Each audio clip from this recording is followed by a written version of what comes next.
Hello, everyone. Welcome to Catherine's ESL Classroom.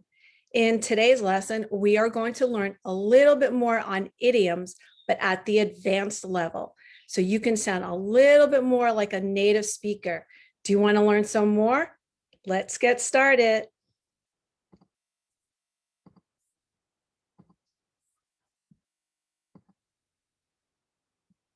So welcome, everyone. Today's lesson, advanced idioms, to sound more like a native speaker. Always be creating.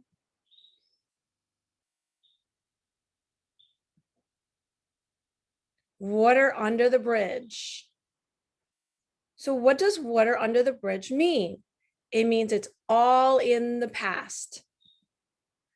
So this expression used to refer to something from the past that is no longer important. Okay, so here's another good explanation. Something that happened in the past and cannot be changed, but is no longer a source of concern. So it's pretty much saying, don't worry about it. So let's give an example of how we would use this in a sentence. Maria and Jalen did not like each other in high school, but that's water under the bridge. Now they are good friends. What's done is done, and there's nothing we can do about it. It's all water under the bridge now. Same thing as saying, don't worry about it. It's over. Okay? Keep your chin up. Keep your chin up means to stay cheerful and hopeful during difficult times. He's still keeping his chin up even with all his health problems. The same thing as keep your chin up when COVID-19 happened. We all try to keep our chin up and be hopeful and cheerful during those difficult times. So it pretty much means don't give up. Let the cat out of the bag. To reveal a secret, to tell someone about a secret. We're throwing a party for Michelle tonight, but don't let the cat out of the bag. Shh, it's supposed to be a surprise.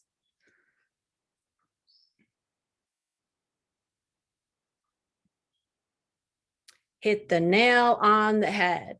Well, not literally. Remember, these are idioms. Hit the nail on the head means to do or say exactly the right thing. Okay, or you can say to describe something perfectly. For example, I think John hit the nail on the head when he said the reason our company is losing money is because we have a lot of lazy employees. Uh-oh. Another example is when my car didn't start, my friend looked at it and said that it has a dead battery. Seems like my friend hit the nail on the head. Or you could say, said something exactly or perfectly. Okay.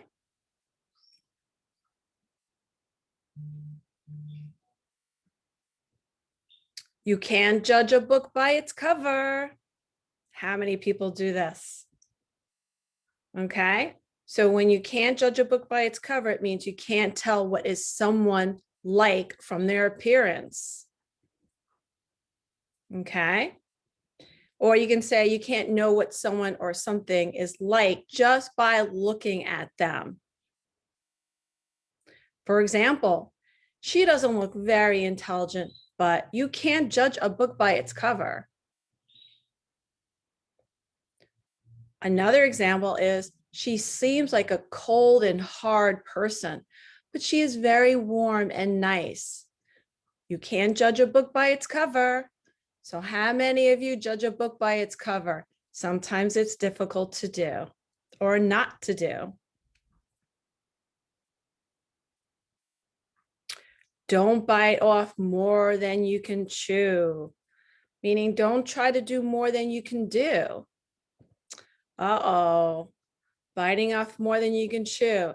If you try to accomplish things too big or too hard for you, that is known as biting off more than you can chew. Here's another one.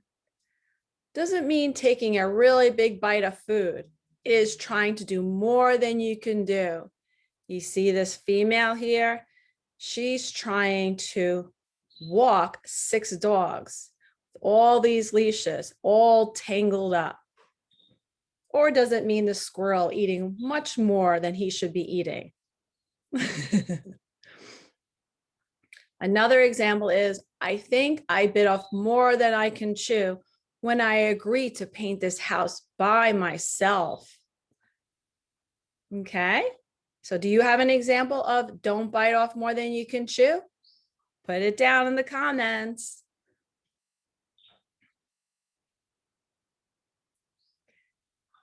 You scratch my back and I'll scratch yours. It means you do me a favor and I will do you a favor in return. Ah, see? They're both scratching each other. The little boy scratching the doggy and the doggy scratching the little boy's back.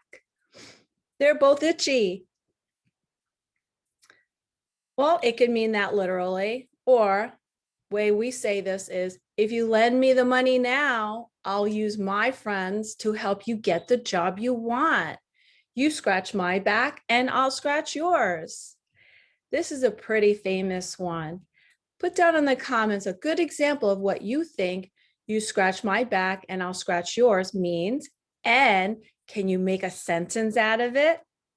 Let's have a challenge. This is a fun one. Let's have some fun.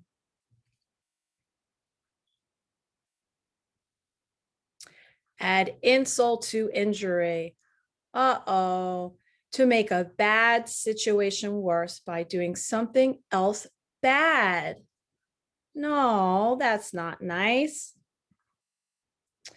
For example, the dog was resting because he was neutered. Then, just to add insult to injury, the cat stepped on his head when it jumped off the sofa. Aw, the cat added insult to injury. Do you see? Hope you got it. Put an example in a sentence of adding insult to injury.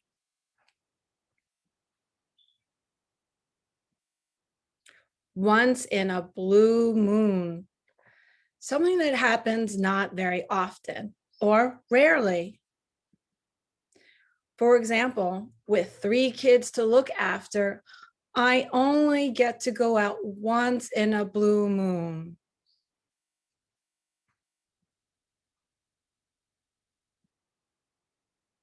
See eye to eye, be in full agreement.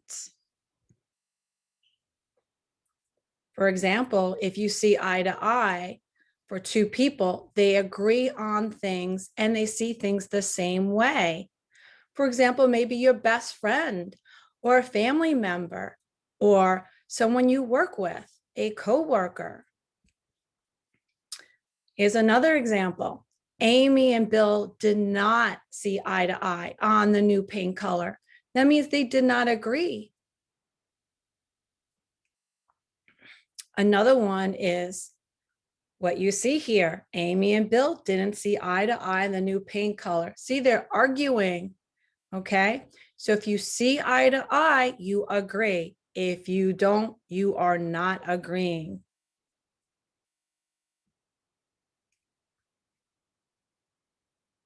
Kill 2 birds with 1 stone. Meaning if you kill 2 birds with 1 stone, you achieve 2 things with the one action. Now, this is a very old idiom. Okay, so we do manage to do 2 things at the same time. So you see here, literally, you're killing 2 birds with 1 stone, but they're actually taking an arrow and killing 2 birds. That is the literal sense. But when we say this, we say it this way. During the trip to New York, I visited my old friends and went to my brother's wedding. I was able to kill two birds with one stone. So that means when they went to New York to visit and have a trip there, they not only were able to go to their brother's wedding, they were able to visit some of their old friends. Okay. Now, I know this saying may not be too kind, but a lot of native speakers say this. Okay. So now you know what they're saying. Shh, don't tell anybody.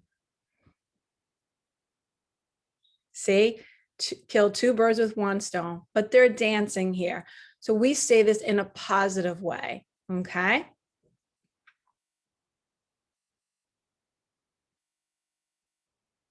To cut corners means to do something badly or cheaply. How many of you out there cut corners? We all do. Okay. We cut corners to do something the easiest, quickest, or cheapest way. For example, they really cut corners when they built this bathroom. The shower is leaking. Uh-oh. See?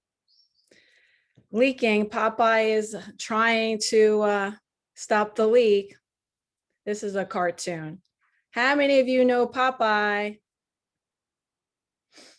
Okay, here's another example. I won't cut corners just to save money. I put quality first.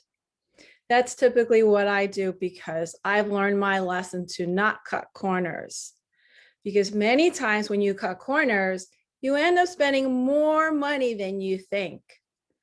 For example, if something is broken, how many of you try to put a Band-Aid on it or masking tape? Well, sometimes we have to because we don't have the money right now. Okay, so here's another famous one that native speakers use. Put down in the comments a good example in a sentence or maybe a nice story how you would use cut corners.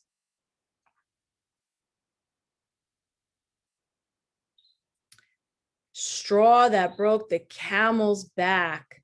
This is another goodie. Okay, the last straw. Now, when we say that, we kind of say that with attitude. That is the last straw. The last straw means the last problem in a series of problems. Okay. See, they're getting angry. For example, she's always been rude to me, but it was the last straw when she started insulting my mother. So basically, the last straw means you can't take it anymore. And she's just had it. She's had enough. Okay. Put down in the comments a good example of how you would say, I've had enough. But instead of saying that, say the last straw.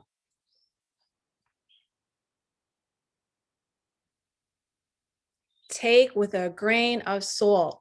Sometimes people say take with a pinch of salt, meaning if you take what someone says with a grain of salt or with a pinch of salt, you have doubts about the truth or the accuracy of what they say. Okay, so basically it means don't take something very seriously because you don't believe it. All right, so when someone goes like this, they're not really believing what they're saying, and they're pretty much taking it with a grain of salt, okay, or a pinch of salt.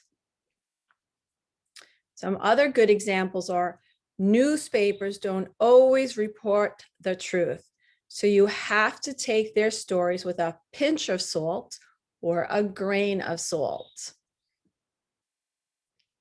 Here's another one. You have to take what she says with a pinch of salt or a grain of salt, as she tends to exaggerate the truth.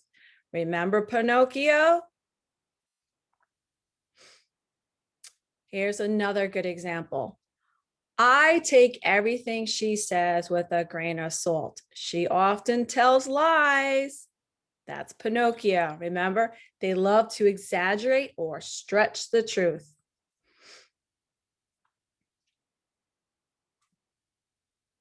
To sit on the fence means to avoid making a decision.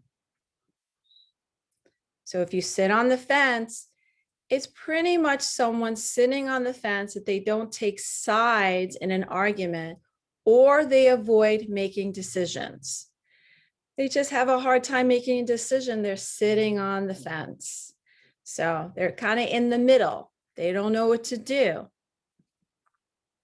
Another good example of how we would use sit on the fence is, I don't think you can sit on the fence about this problem. You have to tell us what you think. So then it means you have to make a decision. This is a really good one. We use this all the time. Here's another one. Don't just sit on the fence, decide which way to go. Are you going west or are you going east? I don't know, I'm sitting on the fence. Well, we got to make a decision. Okay, let's go.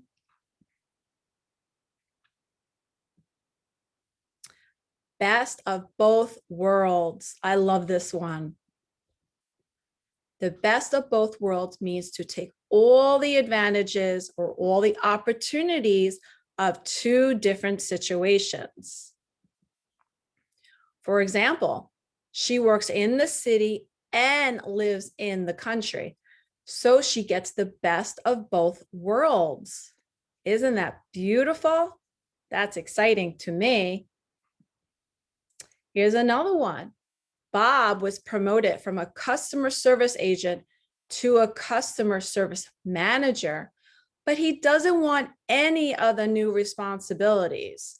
He wants the best of both worlds, but that is not possible.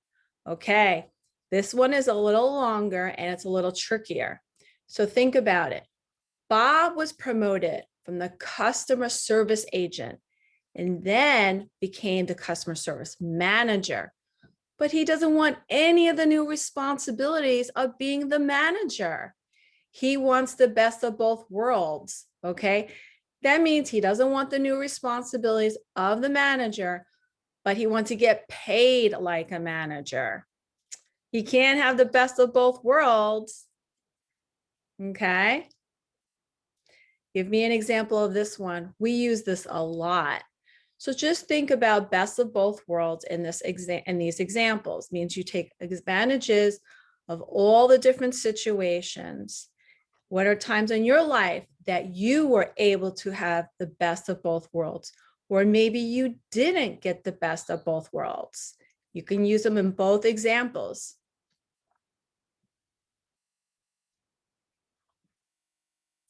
Pull the wool over someone's eyes. To pull the wool over someone's eyes means you're going to try to trick or deceive someone. For example, don't let insurance companies pull the wool over your eyes. Ask for a list of all the hidden charges. Here's another one. Don't try to pull the wool over her eyes. She is too smart. So, when have you been pulled the wool over your eyes, or when have you done this yourself? Okay, so here's a good example. When I was little, I had a little kitty cat and he was just so smart. And for some reason, my little sister and we were trying to be funny and pull the wool over the kitty cat's eyes. See the example of the picture of the woman with the hat over her eyes? So how about give some examples? These are really good ones, okay?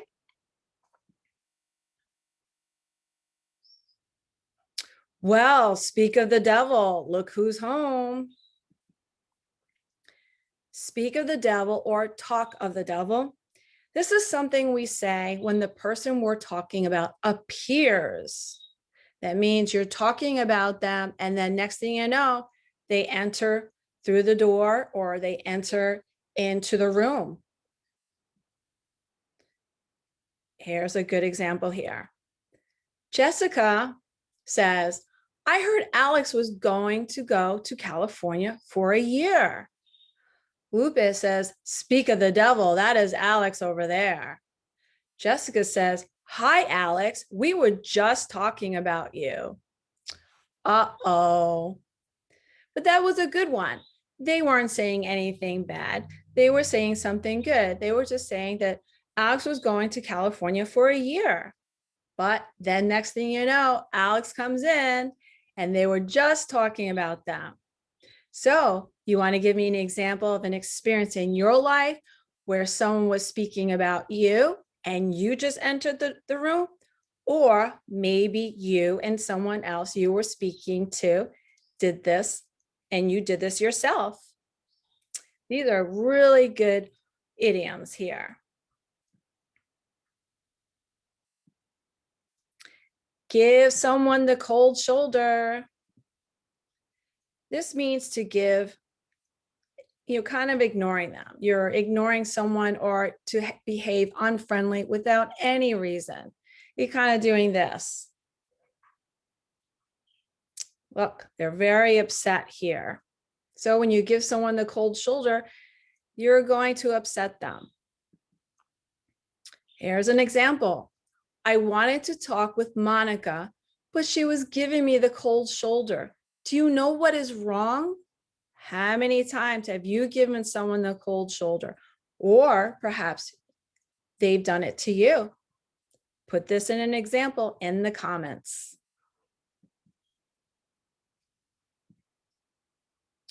Too much on my plate. Wow, that is a lot on your plate. This means to have a lot of work to do or to be very busy.